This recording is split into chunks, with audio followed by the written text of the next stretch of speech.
Right. Okay, here we are. The very last event of the Webinar Wednesday winter calendar. And I'll say it several times as we're going through, but thank you so much for being here. Now, this is a little bit different today because preparing for a written test can be a bit of a challenge for people, but I want to show you over the next 40 to 45 minutes that actually you already know all the answers. You may not believe me, but by the end of this webinar, you should believe me.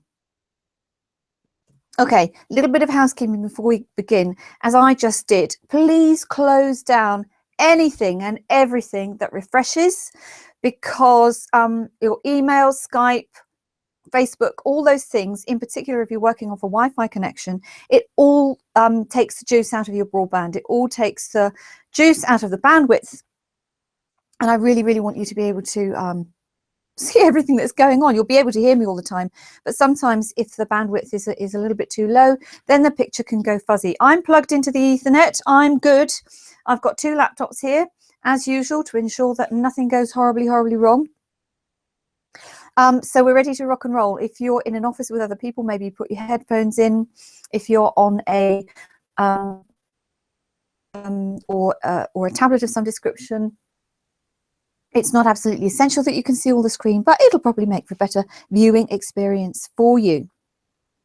Okay, so the main reason for people failing their written tests is quite simply nerves. Okay, so that's why I say by the end of this 40 minutes or so, I want to have convinced you, or at least encouraged you, to think a little bit differently about how you are going into your written tests, how you are approaching your preparation, and everything that you can do to actually help yourself have a much, much better experience. Because I tell you something, I know exactly where your nerves come from. And I've mentioned this in previous webinars, but we have to go back to your childhood.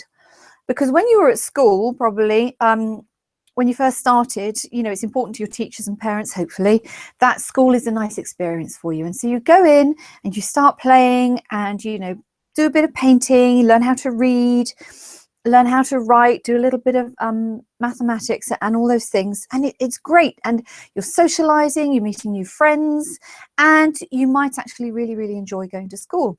And then one day, the teacher turns around and says, right, we're going to have a test. And everybody says, what's a test? We've never had a test before. What's a test? So that's the first thing. You don't know what a test is.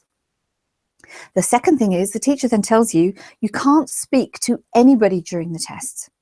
You have to write down your very own answers. You're not allowed to say anything.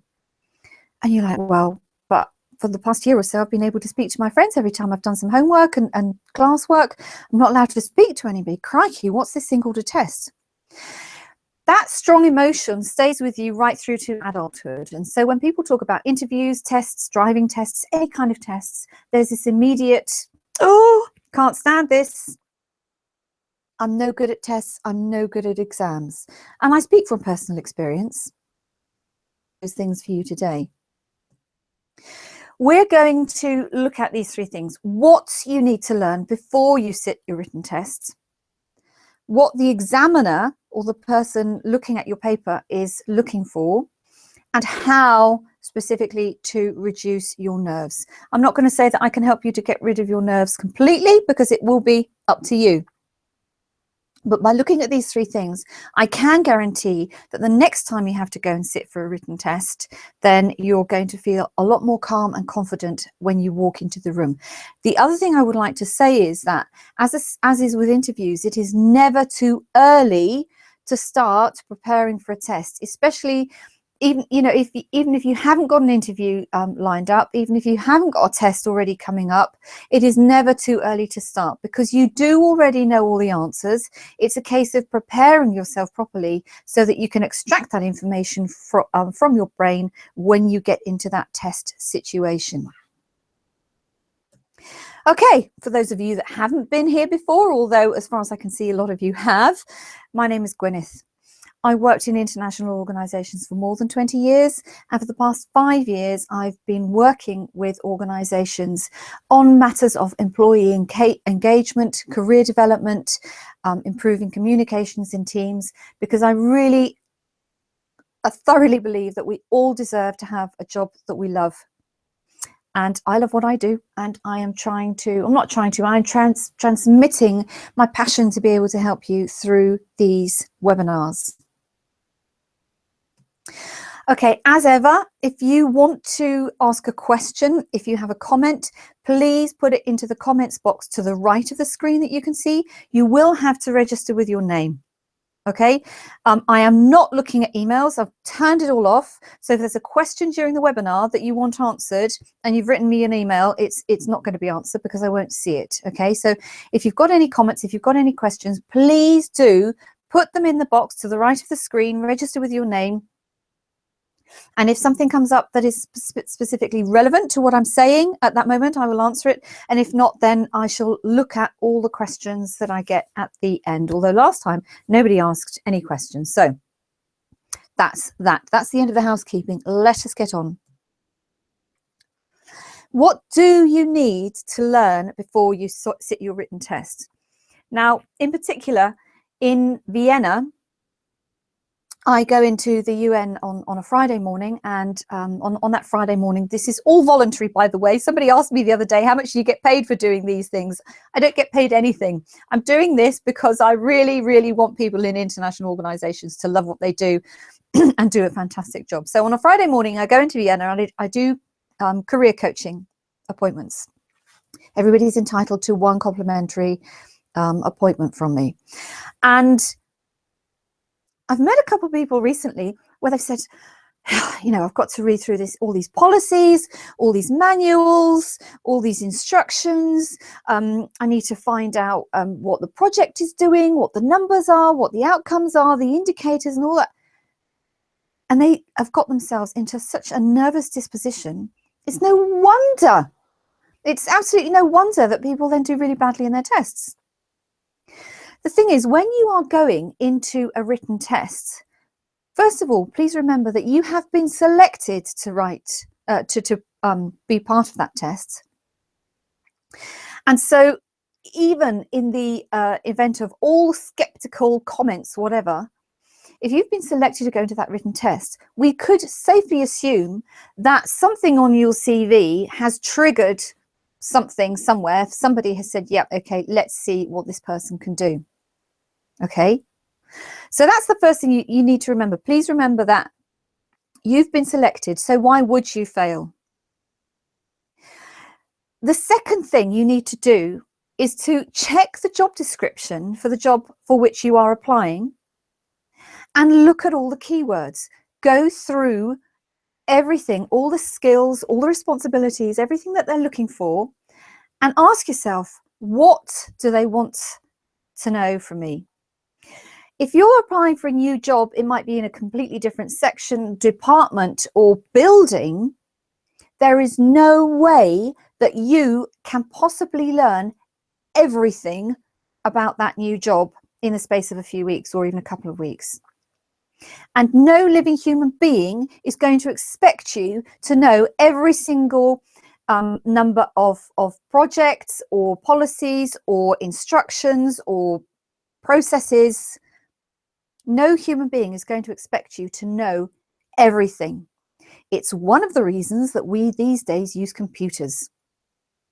If we didn't need computers, if you could remember all this stuff, if you had it all in your brain and you were capable of doing it all, we would only need computers for word processing. So that's another thing I want you to please remember. When you are getting ready for your written test, you do not need to finish yourself off, make you so tired with study, learning all this new stuff, hoping that you're going to remember it, because it's highly unlikely that any of that new knowledge is going to be specifically relevant. It might get you a couple of additional points, obviously, if you've checked out the position As I say, if you look through the job description, you'll know what it is that they are looking for, but you do not, and I want to stress this again, you do not need to study every single policy, process, instruction that is relevant to that job. You do need to read the job description. You do need to ensure that you have understood the type of job that you are applying to. Okay. The other thing is that when you are going into this written test, actually what they're looking for is how you approach your work. Okay. As I said, if you've been selected on paper, you've got the relevant technical experience, you've got the relevant technical skills. Anything in the interview process, in the testing process, is all about how, how you approach the subject matter. How do you analyze? How do you problem solve? So this is what I mean when I say you already know the answers. You already know the answers.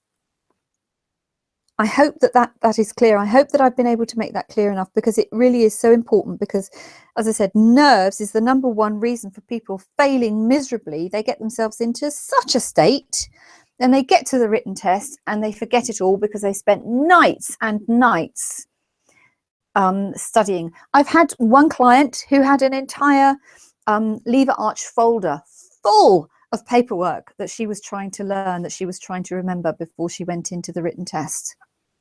Don't do it to yourself. Life is too short. You know the answers. When you go into the test, they are looking for how you approach the work, the questions that they are giving you.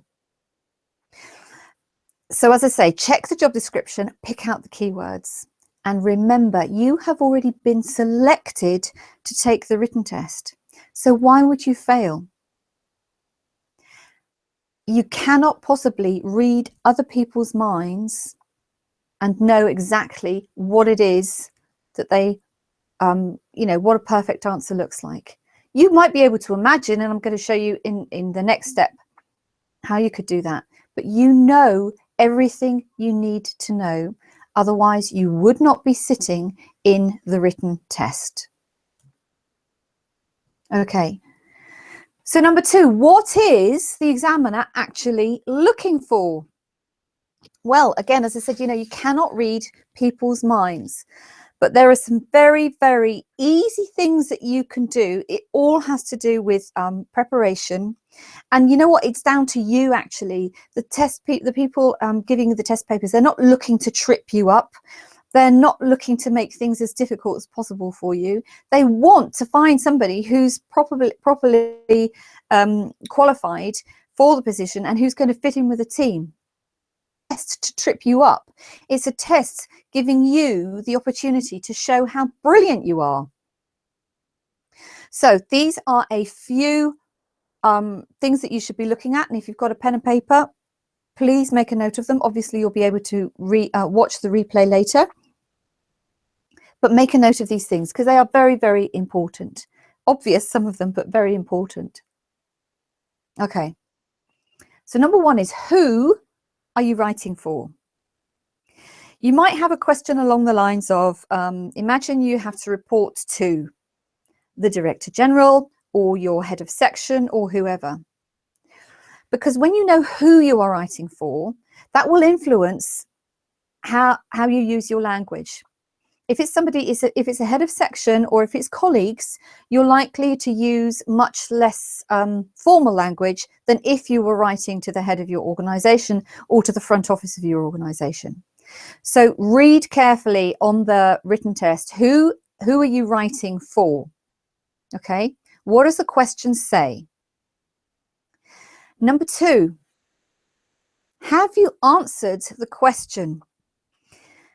This is so important, and again, this has to do a lot with nerves. People will go into a written test and they start just writing what they think is needed, and they haven't bothered to read through the question properly.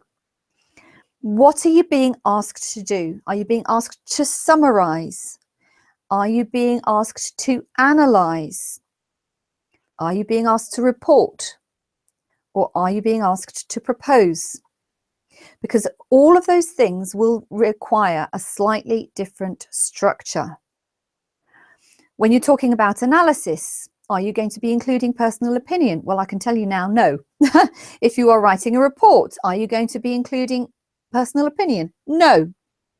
If you are writing a proposal, a little bit of your personal opinion might get in there. Do you need to include a conclusion? If you are being asked to write a proposal for a project, for example, how are you going to phrase the very last sentence? Well, I'll give you a clue. If you're writing a proposal, your last sentence needs to be something along the lines of, I'd be grateful for your approval of such and such. Read the questions and read them again, and be absolutely clear on what it is you're being asked to do, because that will then influence the structure that you use. When I talk about professional writing style, obviously we're talking no SMS speak. Although all our organizations are more than guilty of having way too much jargon, keep things as simple as you possibly can. Keep it sweet and simple. PISS. That's what that is. Professional writing style, not long words, not long sentences. Just keep it very, very simple. Clarity.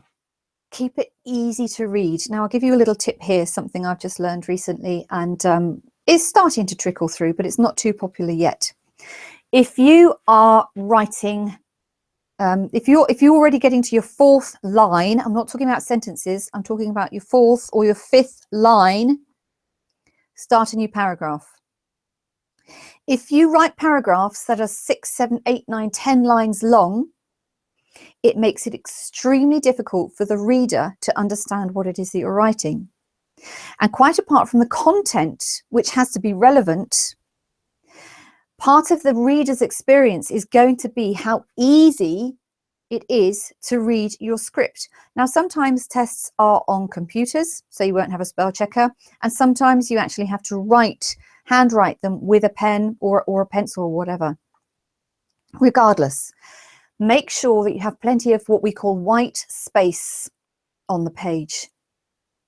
It's better to have 3 or 4 lines and then a space, as I said, than to have 8, 9, 10 lines and you've got a long sentence in there and the person reading doesn't understand what you're talking about simply because their eyes can't focus on that many lines. You know, it might be really, really interesting. It might be an absolutely fantastic answer that you've written, but because it's all bunched up, and there's no clear structure in there, the reader becomes irritated and you get a bad mark. And when I talk about structure, as I said, it has to be easy to read as well. So no long sentences, no long words. And I'm going to come to that in a moment as well. So those are some pretty basic things that you can do. Now, this is the biggie, because you know the answers, and that's the title of the webinar, you know, how to preparing for a written test, because you already know all the answers. You know the answers already. There's absolutely no question. They're not going to be testing you on stuff you don't know, because as I said, your brain is not a computer and you can do this. I know you can. The biggest thing that is going to prevent you from doing well in your written test is your nerves, is you telling yourself, I can't do this, I haven't learned properly, I haven't got enough time, other people are more clever than me. It's all this rubbish self-negative chatter that we're so good at telling ourselves. So how are you going to reduce your nerves? Well, I'd like you to do a little bit of self-reflection here. I'd like you to consider what you consider to be your greatest challenge when writing. A couple of months ago, I was doing a writing workshop for some people who were coming up for a written test, which is why I decided to do this webinar. And one of the things that a lot of them told me was that because they were going to be working on computers, or not on computers, but mainly that they didn't have the access to the spell checker, They were all getting very nervous about misspelling. Well, if you know that there are certain words that you are not sure how to spell, check and test yourself, or just write them out 100 times. One of my favorite words is colleague. I always get the the G-U-E, the end of the word colleague. I get that mixed up. I frequently turn it round and I have to redo it. I know it as soon as I've written it, but if you're writing in pencil or if you're writing in pen and you can't correct so easily, then that's a bit of a pain. So if there's a word or words that you know you can't write properly or you're not sure, experience, what else is there? Analysis, all sorts of management. That's another popular misspeller. Make sure that you have practiced, just like you did in school. Write it out 50 times, 100 times. The second thing is that you need to be able to manage your time in the tests. Now, I'm going to assume that before you go in, you will already have been given information about how long you will have. Obviously, every organization is different. I don't know how they, if you're told how many questions, or if it's a combination of multiple choice or whatever it is. But do you know how quickly you can write? Because this is where the planning and the preparation comes into play again. Because if you are worried that you write slowly, then you need to be very, very clear in your planning process. And I'm going to give you a fantastic tool in a minute how to do that. If you write slowly, but you're not sure, again, practice. Give yourself some time to write down the description of your current job. Give yourself 10 minutes and just start writing and see what happens. Because if you can work out how much you are capable of writing in 10 minutes, then you need to knock off a few words for your nerves in the exam and you'll be fine. So I didn't explain that properly. Let's say if you timed yourself for 5 minutes and you were writing about something that you knew about, absolutely no problem. You start describing your job and you write about it for 5 minutes and then take a look at how much you've written. And then add on another 2 minutes at least for the test conditions, okay? So if you know something really, really well, and usually you can bang it out in 5 minutes, know that in the test environment, you're probably going to need 7 minutes. Because if you know how quickly or how slowly you write, you've also removed a major, major hurdle from one of the reasons that people just fail completely. So again, this is practice, practice, practice. Now, the next thing, are you concerned that English is not your first language? Which is also, I'm going to put this out the window, because how many people in the UN system, in international organizations, have English as their first language? It is highly likely that 95%, if not more, of the people sitting in the room with you having their written test are in exactly the same boat. It is highly unlikely that you're going to have more than 5 or 6% of English native speakers doing a written test with you.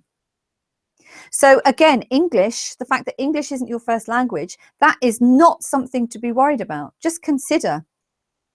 And if you're the kind of person who's a bit of a perfectionist, then do something about it. Get your grammar book out. Go and learn a bit of vocabulary, but don't learn a complicated vocabulary, because, as I'm sure you will have heard many times, there's nothing more irritated than reading something that has got lots and lots of long words that are taken completely out of context, but you thought they were long, they sounded good, it made you sound more professional and more knowledgeable, and therefore you've put it in there. It doesn't work. Simple as that.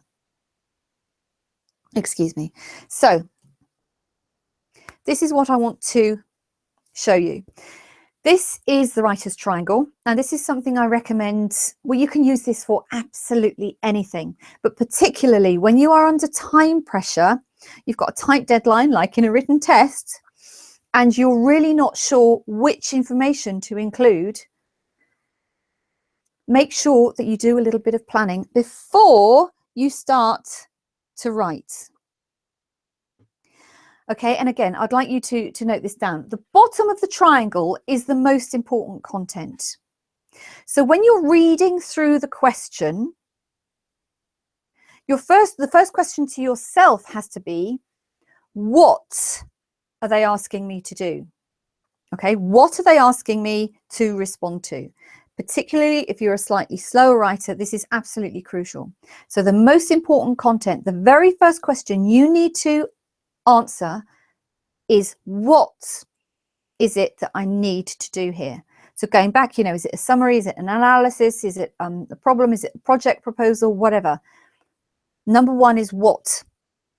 Because even if you run out of time because, you know, you're not happy and you are completely nervous, if you answer the what, you're already halfway there. Okay?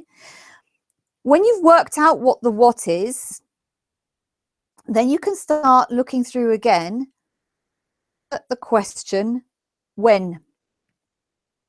Particularly, you know, if you're talking about project proposals, if you're talking about work with deadlines, if you're talking about processes, that is going to be your when. That's the second most important part of the content that you're writing about. The third most important part is the where. The fourth is the how. And the fifth is the why. You are a slow writer, or if you aren't convinced that you can be completely calm and confident when you go into a written test, write those 5 words out. So number 1, what? Number 2, when? Number 3, where? Number 4, how? Number 5, why? And just write a couple of notes next to each of those questions and put down what you are going to include. Okay, you must have a what. You can't get away from a what. But if you start talking about the where and the why first, you're going to lose the reader's attention. You haven't even begun to answer the question that they've asked. I hope that makes sense. Please, if there are any questions, do put them into the chat box and I can answer them for you afterwards.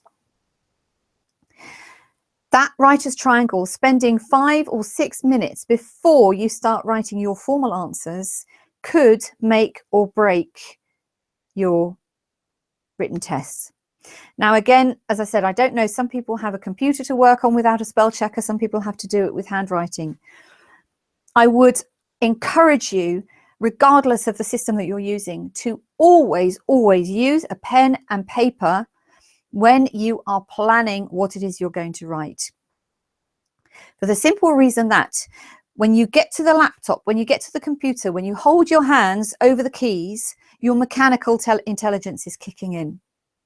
And when you just sit there with your hands over the laptop, waiting for some kind of inspiration or even planning, your focus is on whether I am typing the right letters one after the other or not. That doesn't help anybody. So for that the first few minutes of planning, please use a pen and paper. Let the creative juices flow. Answer those 5 questions. Think about this writer's triangle. You must answer the what. If you haven't answered the what, nothing else will make sense. The when is also, you know, project proposals, reporting deadlines, summaries, analyses, proposals. The when is the second most important thing. And then you get the where, the how, and the why. Use it. It works. I can promise you it works. So now I want to give you a little bit of a pep talk, because as I said right at the beginning, you have got this. You are in control of you. Nobody else can make you feel nervous. Nobody else can make you feel bad about yourself. It is absolutely your choice. It's also your choice to prepare or not prepare. It's also your choice to believe what I'm telling you or what I'm not, you know, or not believe what I'm telling you. Your brain cannot possibly learn everything in a short space of time. Nobody's expecting you to learn everything within a short space of time. Have you ever got into a job where you knew everything as soon as you got there? I seriously doubt it, unless maybe you've just been deputizing for somebody, you've been doing the job and then you've got the written test and the interview coming up. It's highly unlikely that anybody sitting in that room with you knows all the ins and outs, the intricacies of the job to which they're applying.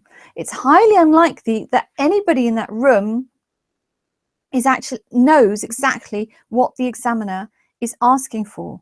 But one thing I can tell you, that with preparation, by reading the job description that you're being tested on, or the job that you're being tested on, you can glean a huge amount of information from that. Look at the language they are using.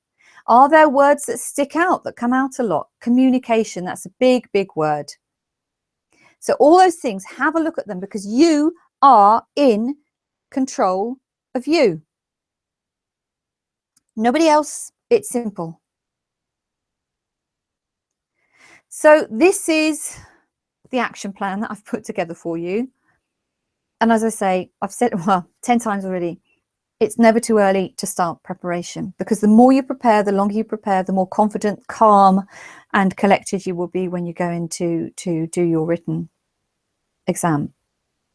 How quickly do you write? Practice.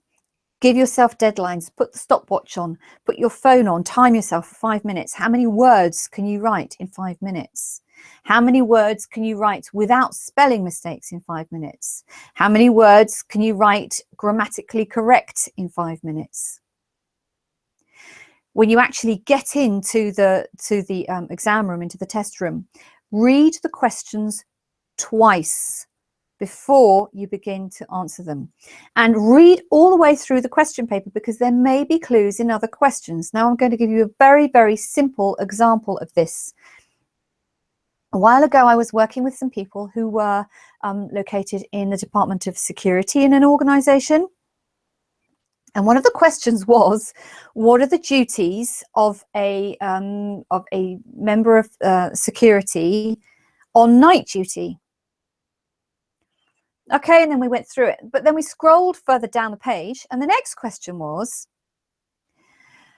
2 of the things that a member of security must do during night are, and then it said, I don't know, patrol the building and check all the keys were in the locker. So actually in the second question, they'd already been given 2 ideas about how to answer the first question. So read all the way through the question paper, because there may well be clues in other questions. Notes and answer those questions, those 5 questions, in that order. What is it I'm being asked to do? What kind of structure do I need to write in? What are the key points that I'm being asked to pull out of here? And then look at your when, where, how, and why. And please remember, it's always better to write less, although I appreciate some people say it's more difficult to write less, but it's always better to write less than it is to scribble down whatever it is that you can think of, and everything is a complete mess, and you've just got one long page of text, and the person who's going to be reading it has absolutely no hope of understanding. You know, our eyes, when we read things, obviously I put some capital letters here, and those capital letters, all those words in capital letters, will immediately stand out. In marketing, in advertising, there are all sorts of things that you can do to get people's attention. But the easiest way to get people's attention is to mark things clearly. And as I say, if you've already got onto the 4th or the 5th line of a paragraph, please start writing a new one. And KISS, keep it sweet and simple. No long words, no long sentences. You know everything you have to answer. Don't make things up. If you've done your preparation properly, you know everything you have to answer. And I'm going to say it again, do not spend nights, you know, awake reading through hundreds and hundreds of pages on policies and all sorts of other useless things that are not going to actually help you during the test. I hope all that makes sense. Okay, so as I said, you know the answers. You know the answers. They are not going to, or the testers are not going to be providing you with a load of questions for which you have absolutely no clue. The people who have invited you to the tests have already decided that according to your CV, according to your job application, you already know what is required. You already have the know-how to be able to answer those questions. What they are looking at is, well, okay, apart from clean structure, easy to read and all the rest of it, is how you approach a problem. You know, do you have a thought process that you follow when you're answering questions? Or do you just start writing it all down completely chaotically because you're so nervous? Think about it. If you are the kind of person who just wants to get down as much as they possibly can in as short a time as possible, think about the impression that that gives to a potential boss, a potential employer. That's somebody who's not taking care, who doesn't work well under pressure and just wants to get all the information out as quickly as they can. And that's not the kind of employee probably that they are looking for. So think about that. You know the answers. You know now what the examiner is looking for. Go back, please look at the slides, look at your notes that you've made. Clarity, relevance, good structure. Don't make it up. Prepare.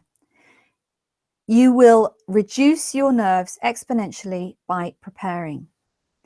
You can go in there knowing that you know all the answers. The only thing you have to worry about, well, don't worry, but the only thing you need to really think about when you go into a written test is that you have understood the question and that you know the answer to the what. You have to understand the what.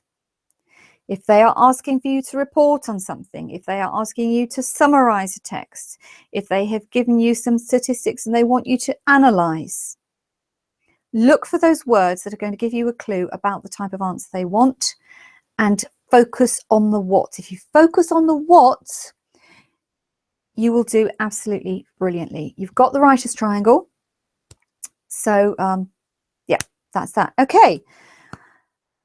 Has anybody got any questions for me? Because I actually got through that a lot quicker than I thought I would. Nobody's asking me any questions again today. You know, I've got several online programs. You know where the FICSA area is on my website, and I shall be sending you the details of that again this afternoon.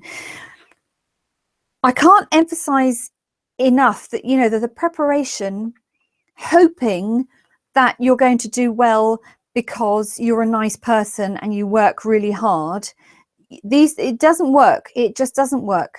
If you haven't prepared, even if you've had fantastic appraisals for the past 4 or 5 years, that is not going to help you get through the test. That is not going to help you get through the interview. The only thing that is going to help you is the preparation that you're prepared to do for yourself, the time that you are prepared to invest in yourself to get there. And if you're listening in from Vienna, then I might be meeting you over the next couple of weeks, because we're going to be working with you to prepare you for video screening and interviews. And there is a new program as well on the FICSA area that is absolutely exclusive to FICSA and staff organisations, staff associations, I beg your pardon, that will help you focus on how to get the best of you across in a video, especially if you're looking at a blank screen. That's very, very difficult to do. Okay, but if you fail to prepare, you should be prepared to fail. Like I said, doesn't matter if you're the nicest person in the world, doesn't matter if you've got coffee for your boss or you take people home at the end of each day because they haven't got a car. None of that matters when it comes to testing and interviews. The only person who's going to get you through that is you, and the only way you're going to get through it is by preparing. And I would encourage you to start today, because if you're listening to this today, then clearly it's something that you've been thinking about. Start this afternoon, look at the job description and start practicing words you can't spell properly. How long does it take you to write you know, a few sentences? All those things. Right. No questions, absolutely no questions, which is a bit sad because this is the very, very last webinar on the winter calendar. And nope, but there's absolutely nothing coming through. Just nope. Okay, obviously there's a little bit of a time delay, but I'm waiting and I can't see anything. Okay, so that is it. In that case, we're finishing a few minutes early, but that completes the Webinar Wednesday winter calendar. You also, in the FICSA area on my website, you have access to all of the replays. They are all there with all the landing pages and all the information. It's all there for you. No excuses, right? It's down to you. You can do this. Thank you so much for joining me, especially those of you who've been here every single time. Be yourself. Always be authentic. Don't pretend to try and be somebody else. Because by being authentic and being you, that is when you become brilliant. Okay, lovely people. If there really are absolutely no questions there at all, I am going to say goodbye. Thank you so much for being here. And yeah, be brilliant.